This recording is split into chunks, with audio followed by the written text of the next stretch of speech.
Elibeni toyamba ena esengo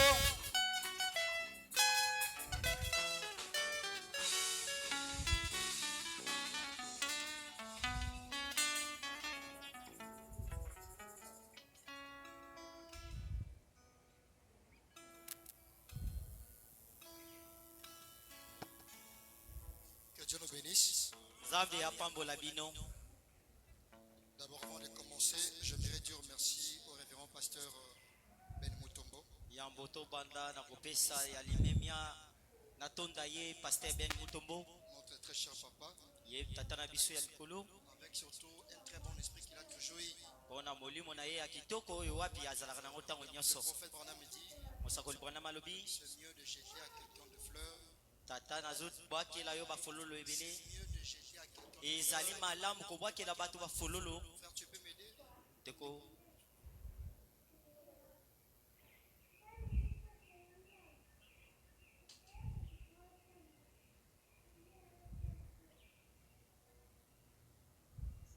Donc j'étais en train de dire, c'est mieux de jeter à quelqu'un de fleurs pendant qu'il est vivant et d'entendre après sa mort.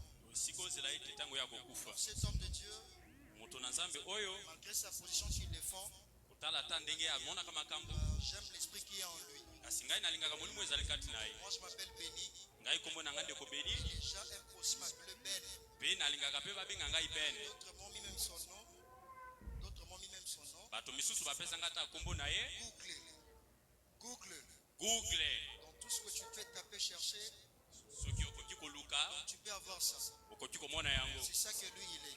J'aime vraiment son esprit. Et c'est une bonne chose. Alors sans plus tarder, j'aimerais ouvrir dans le livre d'Apocalypse, chapitre 1er, verset 8.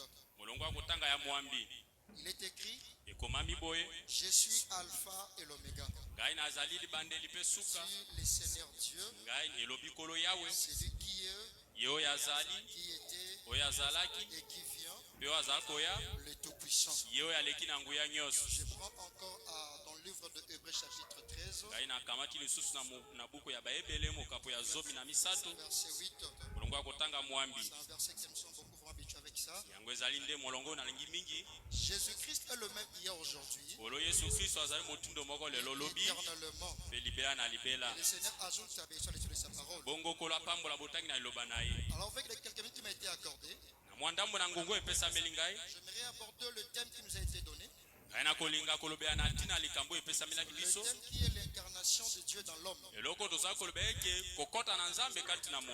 me sens des fois indigne. Je me sens des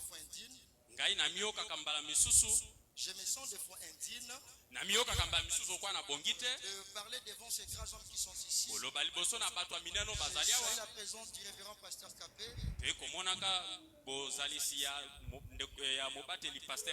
Vraiment, c'est un grand homme de Dieu. C'est un père pour moi. Alors, j'aimerais parler sur ce même thème-là aussi. Et avant de parler sur quelque chose, nous devons d'abord comprendre c'est quoi la chose. C'est très important. C'est le mot français, si on peut dire ça. Le grand sujet, c'est l'incarnation de Dieu dans l'homme. Les sous-thèmes, on nous dit, valeur du contenu et du contenant. Et à la fin, on nous dit, qu'en est-il des conséquences du contenu dans les contenants? C'est là où nous devons commencer. Et par définition, on nous dit ceci. Il faut comprendre d'abord c'est quoi il s'agit. Le mot contenu veut dire ce qui est contenu dans un récipient. L'exemple typique est là devant nous. C'est comme cette bouteille d'eau. En quelque sorte, dans cette bouteille, il y a l'eau. Mais pour avoir cette eau, il faut avoir une bouteille. Maintenant, le contenu c'est quoi? bongo eloko ekoti Le ezani contenu c'est cette eau.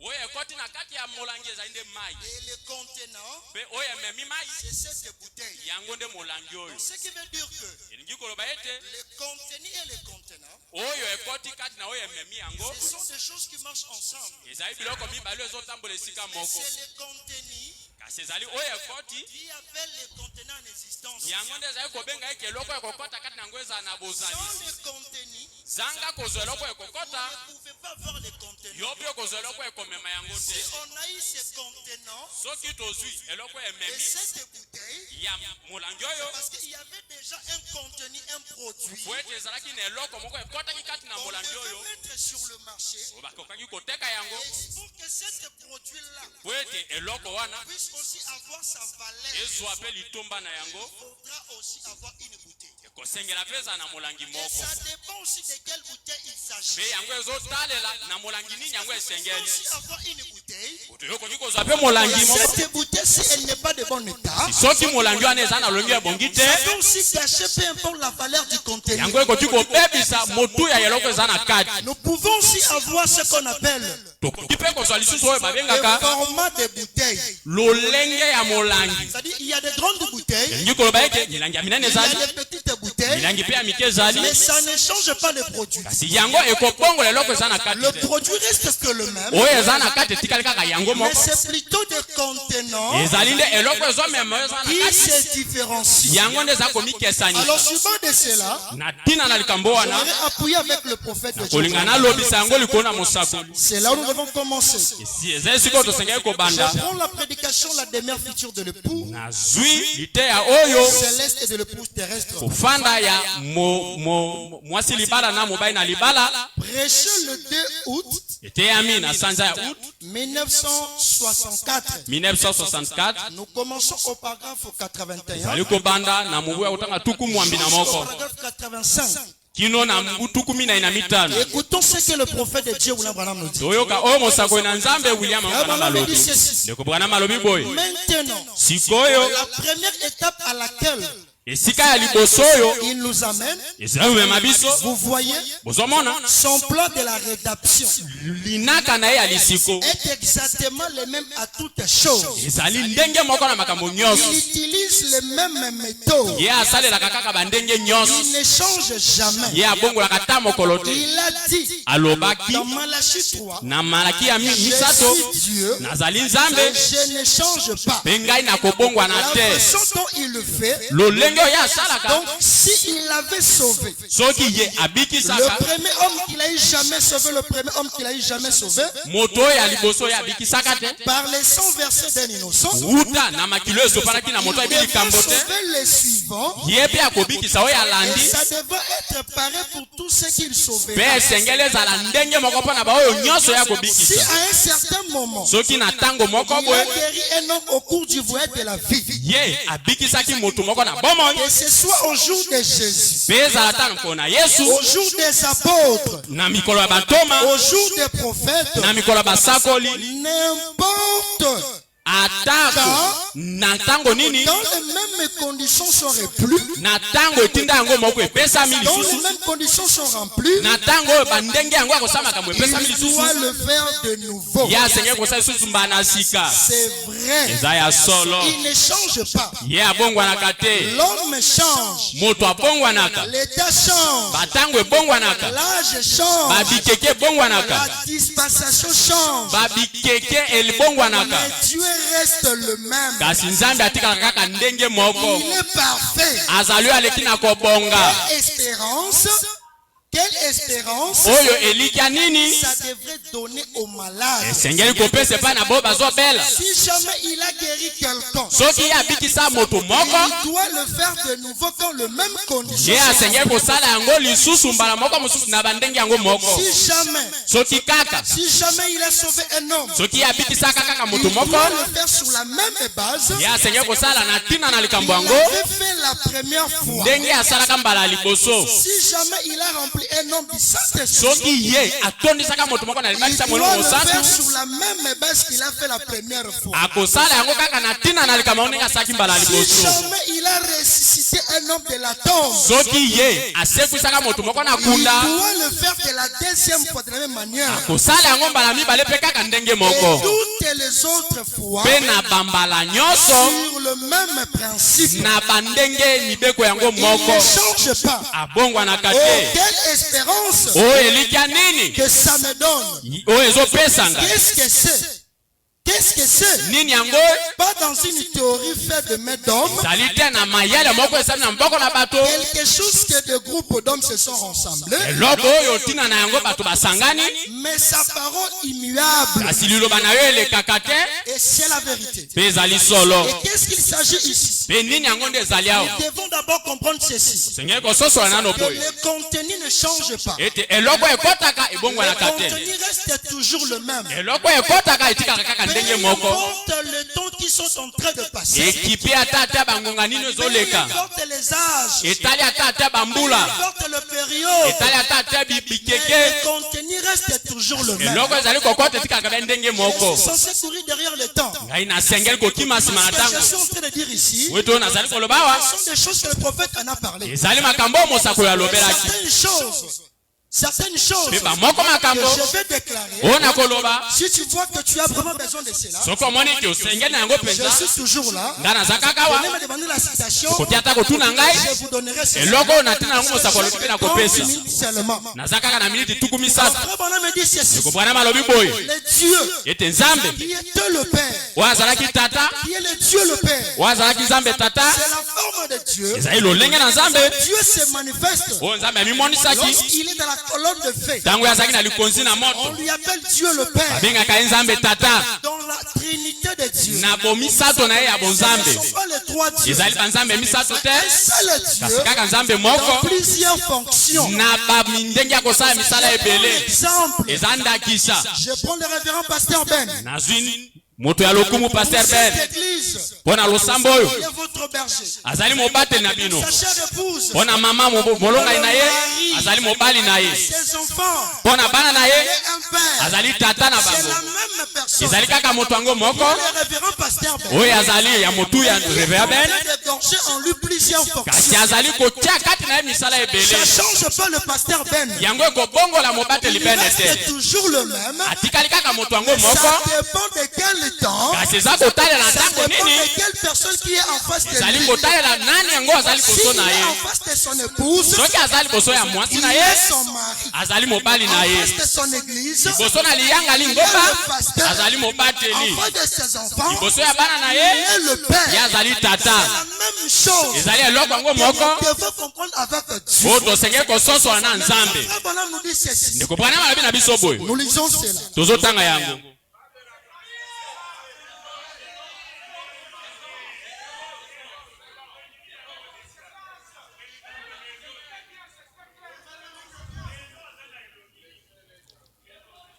Dans la prédication, na liteya les Gazam, la gazam Sauterelle, soterel les Gélec et les jelek Haïs mpe azili prêchaient le 23 août eteyami na mokolo ya tuku misato tuku mibale na misato 1959 Nous commençons paragraphe 185. tozotanga na molongo 185 Frère Branham dit ceci. ndeko bwana malobi boye Oh! o Bon, rentrons un peu en arrière. Commençons par exemple 184. tokita mwa moke tobana na nsima moke Donc, bongo Père, tata Fils, mwana Saint-Esprit, molimo mosantu c'est le seul vrai Dieu. ezali kaka nzambe ya solo moko Il a un seul nom. azali kaka na kombo moko Son nom c'est Jésus-Christ. kombo na ye kolo yesu kristo Père, tata Fils, mwana Saint-Esprit, molimo mosantu c'est le vrai Dieu. ezali nde nzambe ya Et solo c'est Dieu-là son nom, mpe nzambe wana kombo na ye Seigneur kolo Jésus-Christ. yesu kristo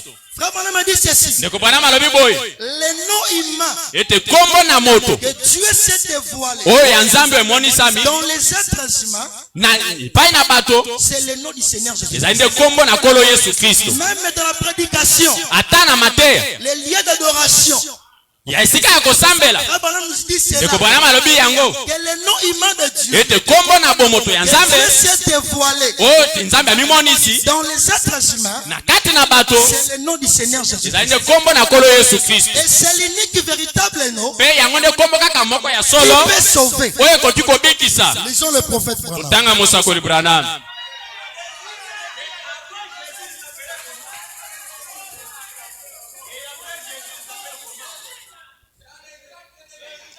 Je lis dans la prédication naza kotanga na liteya l'amour du vin. bolingo na nzambe Et chez le 26 août eteyami le 26 août 56, 1956 paragraphe 49. molongo akotanga 14 libwa. Écoutons ce que le prophète Branham dit. toyoko mosakoli bwana malobi Maintenant, je dirais ceci. sikoyo nakoloba boye C'est assez tranchant. ezali nde na biteni awa Mais c'est assez tranchant. ezali mpenza ozokata mingi Mais voilà. kasi botala yango wana Personne n'est dans son état mental normal eza ata na moto moko to aza na lolenge na ye ya malamu ya bomoto tant qu'il n'a pas accepté le Seigneur Jésus. na ntango oyo ye ayambi kolo Yesu Kristo te C'est une déclaration forte. ezali koloba moko ya makasi Mais ça reste la vérité. kasi yango etikali solo. Frère Branham réjoue encore la bande. eko Branham azonge lisusu Personne moto te dans toute sa tête na makanisi mpe mayele na ye tant nyonso qu'il n'a pas accepté Jésus ntango ye ayambi nano Yesu Kristo te comme son sauveur personnel. lokola mokonzi mpe mobikisi na ye moko Personne moto te qui est dans un état normal oyo aza na olengene ya malamu ya qui ne bomoto peut pas accepter le Seigneur Jésus. mpe azanga koyamba kolo Yesu Kristo C'est Branham qui le dit, c'est Branham qui le dit. eza ndeko Branham azoloba ngo awa C'est le Seigneur Branham qui le dit. ezali ndeko Branham azoloba awa Je rejoue encore la bande.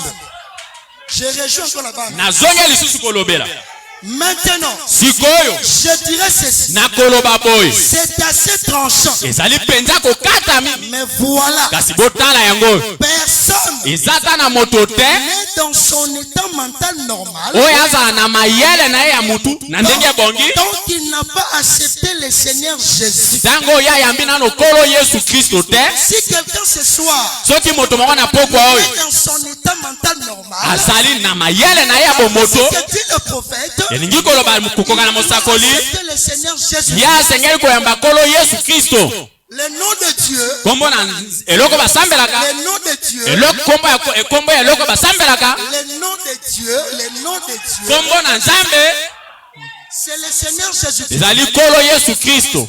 Vous devez d'abord comprendre cela. osengeli kososola yango Vraiment, on me dit, ndeko Branham malobi le Père, tata le Fils, mwana le Saint-Esprit, molimo mosantu ses noms c'est Jésus-Christ. kombo na ye Yesu Kristo. Et nous devons avancer. tosengeli kokenda liboso Vraiment, on me dit ceci. ndeko Branham malobi boye La paternité c'est quoi? La paternité c'est kibotata quoi? nde nini Tu es de la femme de la corne de feu. nzambe na olenge ya likonzi na moto Tu es le Fils. nzambe tata C'était la femme que Dieu avait prise. nzambe mwana ezali lolenge oyo nzambe azwaki À la poursuite de l'être humain. mpo na koya koluka moto oyo abungaki L'être qui était déchu. ye moto oyo akweyaki L'être qui était tombé. moto oyo akweyaki Dieu devait les racheter. nzambe asengaki kosikola Il ye devait maintenant respecter un processus. ye asengaki kotosa molongo ya makambo On me dit, po ete ndeko Branham la alobi première personne moto ya liboso qui est censée respecter ses propres lois, oyo ye atindami atosa mibeko na ye moko c'est Dieu lui-même. ezali nzambe ye Et moko Dieu avait placé ses lois en mpe disant nzambe ceci, atiaki mibeko na ye que si quelqu'un ete soki moto moko il perd ses droits, abungisi makoki si na ye quelqu'un soki moto moko il a perdu sa capacité, abungisi makoki na il ye ne peut plus faire autre chose. koki kosesa eloko mosusu te Il doit y avoir des procédures. esengeli kozala na makambo ya kosala Aller racheter cet homme-là. mpo na kokende kozwa moto Voilà wana pourquoi Dieu avait placé tala tina nini nzambe atiaki 4 conditions requises. mibeko esengelaki wana Ils sont dans le livre de Rite. yango ezali na mokanda ya luta L'histoire que vous connaissez de Boaz et Naomi. lisolo bino boyebi ya Boazi na Naomi Dans les 4 conditions-là, mpe kotalaka na lolenge wana première condition, etinda ya liboso c'est qu'il a fallu être le proche parent. ezalaki eke ozala ndeko mosikoli Deuxième des conditions.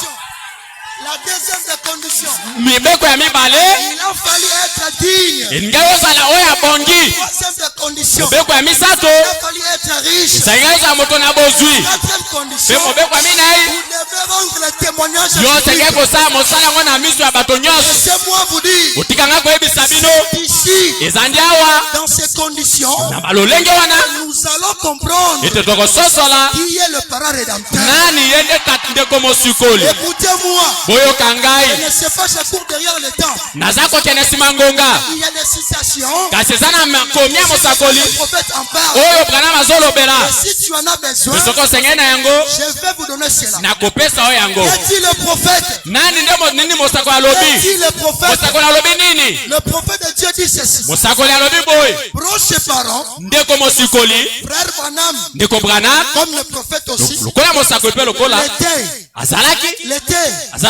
il était aussi azalaki mpe proche parent. ndeko mosikoli. C'est normal. eza malamu Être riche, kozala na bozwi, il était aussi. azalaki mpe moto ya bozwi. Rendre témoignage public. kosala mpe koloba nyonso bato nyonso asalaki mpe yango. Mais la seule condition kasi eloko kaka moko qui disqualifie William oyo Branham, elongolaki ye na likambo c'est le désir sexuel. ezali nde kobotama na posa na Lisons nzoto. le prophète. totanga mosakoli, Lisons le prophète. totanga mosakoli, Lisons le prophète. totanga mosakoli, Lisons le prophète. totanga mosakoli, Lisons le prophète. totanga mosakoli. Frère Branham dit, ndeko Branham alobi dans la prédication de la divinité de Jésus-Christ, na liteya oyo bonzambe na Yesu Kristo prêché le 25 eteyami le 25 décembre 1949. décembre 1949.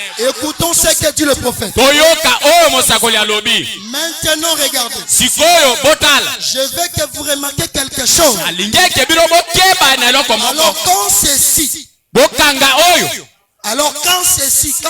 na ntango oyo le seul moyen pour Dieu lolenge kaka moko mpo na nzambe lui-même de racheter cet homme, ye moko mpo na kosikola moto c'était de descendre prendre sa place. ezalaki akita mpe azwa esika na Et ye c'était une loi de rédemption mpe yango ezalaki mobeko ya lisiko donnée par Moïse. oyo epesamaki na Il Moïse prescrivait que cela devait être fait mpo na kondimisaki yango ekoki kosalema par bongo un parent rédempteur. na ndeko mosikoli. Un homme moto moko qui d'abord oyo nani wa liboso était digne. ye azali abongaki 55. molongo akotanga tuku mitano na La divinité de Jésus-Christ, bonzambe na Yesu Kristo prêché le 25, eteyami le 25 12e mois, décembre décembre 1949. Paragraphe 55. molongo akotanga tuku mitano na mitano. Je répète encore. nazobandi ya lisusu. Maintenant, regardez. sikoyo botala Je veux que vous remarquez quelque chose. nasengi eke bino bokeba na eloko moko. Alors que quand ceci, na ntango oyo le seul moyen pour Dieu lolenge moko kaka mpo na nzambe lui-même était de racheter cet homme, ye moko ezali mpo na kosikola moto c'était de descendre prendre sa place. ezalaki ete akita azwa esika ya Et moto wana c'était une loi de rédemption mpe donnée yango par ezalaki Moïse, mobeko na lisiko qui epesamaki mpa na prescrivait Moïse que cela devait être fait mpona kondimisaki yango esengeli kosalema par bongo un parent na rédempteur. ndeko mosikoli. Un homme qui moto moko oyo nano d'abord mbala ya liboso était digne. ye azali ya kobonga. Un homme qui valait le prix. moto oyo azalaki na motuya Alors cet homme mpe moto wana rendrait publiquement témoignage ye akosala mosala liboso na bato et rachèterait le bien perdu de quelqu'un mpe ye akosikola bozwi ya moto moko qui ebungaki était tombé. oyo akweyaki Et alors, mpe na bongo Dieu était digne. nzambe azalaki oyo abongi Il est descendu il y a environ 1900 ans akitaki eleki bambula dans la forme d'un bébé. na lolenge ya mwana moko Il abotami était descendu. oyo akitaki Dieu qui a créé les cieux et la terre. ntango oyo akitaki lola pesi Il a pris la forme humaine. oyo azwi lolenge na moto Alors qu'il y avait personne sur la terre ntango ezalaki ata na moto qui te na pouvait mokili accomplir ses causes. oyo akokaki kokokisa makambo wana okoki kokokisa ntina Dieu wana lui-même, bongo nzambe ye il moko s'était décidé ye amizwaki de kokano descendre sur la ya terre kokita na et de mokili prendre une forme. akozwa lolenge moko. Frère Branham continue. ndeko Branham akontinue Né dans une crèche abotami na elielo ya banyama couvert par le Saint-Esprit, azipa na nguya ya molimo mosantu non parlé par les désirs sexuels. eza te na nzela ya posa ya nzoto. Suivez bien. bolanga malamu Non pas né par les désirs sexuels. abotami te na nzela na nzoto Il était Dieu. azalaki nzambe Le sang de Dieu makila na nzambe était en lui. Nous lisons encore dans le 6e psaume. Le 6e psaume. Paragraphe 129 jusqu'à 131. Écoutons le prophète. Abraham a dit, il y a un prix à payer. Et c'est celui de la rédemption. Il y avait un prix à payer pour la rédemption. Et personne ne pouvait le payer. Donc il a dit, il a fait ses lois, ses propres lois, du rédempteur. Et puis il ne pouvait trouver personne. Chaque personne était née par les désirs sexuels. Il ne pouvait trouver personne. Chaque personne était née par les sexes, mais à la suite d'un désir sexuel. Il n'avait pas au péché originel. Il n'avait pas cet homme-là. Je recommence. Il ne pouvait trouver personne. Chaque personne était née par les sexes, mais ensuite dans un désir sexuel. Il n'avait pas au péché originel. Satan et Ève.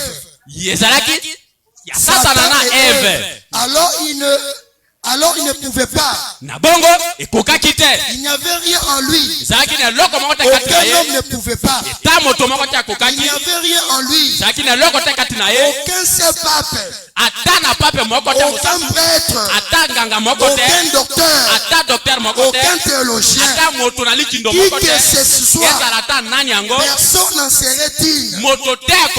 Si William Branham, il est le produit. Charles et El Branham, lui aussi il est du nombre. Branham continue. Il dit ceci. Alors, personne n'en serait digne. Et ce ne pouvait pas être un ange, parce qu'il avait fait ce qu'il soit un parent. Il devait être un homme. Alors Dieu lui-même est devenu un parent en revêtant une chair humaine par la naissance virginale. Il a versé son sang. Ce n'était pas le sang d'un juif, ce n'était pas le sang d'un non-juif, c'était le sang de Dieu. Voyez, la Bible dit que nous sommes sauvés par le sang de Dieu. Le sang de l'enfant vient du Père. Nous le savons. C'est toujours le sexe masculin qui fournit l'hémoglobine. Donc nous voyons, c'est comme la poule qui pond un œuf. Elle peut pondre un œuf, mais si le coq ou le compagnon n'est pas été avec elle, il n'éclore pas, il n'est pas fertile. La femme n'est que l'incubateur qui porte l'ovule, et les germes viennent du mâle. Je dois chuter en disant ceci. Aujourd'hui, la forme que Dieu a pris pour les gens des nations, c'est la femme de William Branham. Personne ne peut contester cela. William Branham, il est le contenu. Le contenant, pardon. Mais le contenu, c'est Dieu. Et Dieu, il a un nom. Et le nom de Dieu, c'est le Seigneur Jésus-Christ. Mon frère, ma soeur, laissez-moi vous dire, Branham nous conseille ceci dans la prédication. Mariage et divorce. Paragraphe 51. Il dit, il se peut qu'avec des choses qui seront dites ce soir, vous ne serez pas d'accord.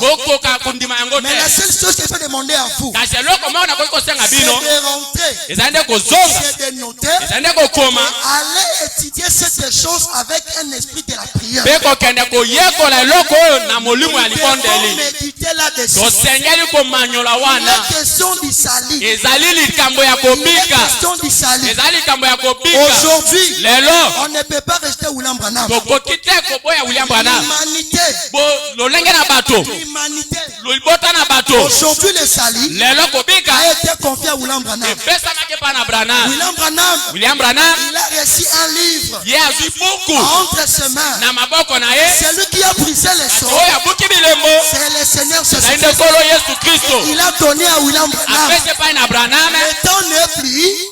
Le temps n'est plus. ngongo eza lisusu te On pouvait lire avec vous cela. kasi okokaki kotanga na bino C'est lui elongo qui a brisé les sceaux. oyo abuki bilembo C'est le Seigneur Jésus. ezali nde nkolo yesu kristo C'est lui qui a brisé les sceaux. mpe oyo abuki bilembo Il a rempli les conditions requises. ye apesi mibeko Mais pour aller esengeli racheter ce peuple, pour aller racheter le peuple, mpona kokende kosikwa libota ça na bato demandait un processus. esengaki molongo ya kosala makambo mpe ndeko Branham Il a été le 7e personne. ye azalaki moto na sambo La 7e fois, po mongongo na sambo il est venu oyo eyaki pour mettre fin à toutes choses. kotia suka na makambo nyonso N'oublions pas, tobosana te notre frère, azali ndeko na biso là-bas au ciel, ata kuna na lola on lui appelé abengaki ye notre précieux ndeko na frère. biso ya motuya Si tu n'étais pas venu, soki oyaka te nous ne serions pas kasi biso arrivés ici. tozala awa te C'est notre bien-aimé, azali ndeko na biso c'est le messager azali motindami du temps de la ya fin. ntango na suka Aujourd'hui, lelo si vous croyez en lui, soki ozondimela vous Branham allez recevoir aussi la vie. na bomoi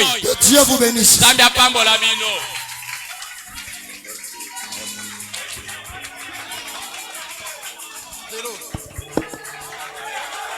Acclamons très fort pour la gloire du Seigneur. tobeta maboko makasi mpona Pasteur nkembo na Boyambaye, bo encourager ye. baninga batei bopesa ye mbote Recevez-les avec joie. boyamba ye na esengo Ce n'est pas donné à tout le monde. boyamba moninga auti koteya bongamba bien. Il y a plusieurs personnes que nous avons invitées qui ne sont pas venues.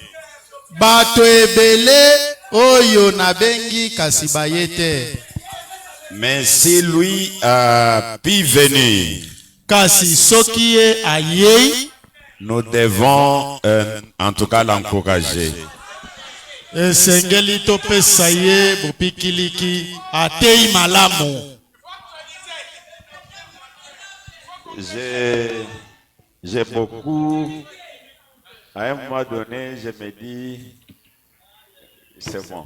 Na tango moko bo namoni na bi atei kitoko akatisi pamba te atei malamu. On me demande, on me fait signe, donne la chair à Neville. Botala ata batei bangwana bakolewa newa yebe dokotola teya.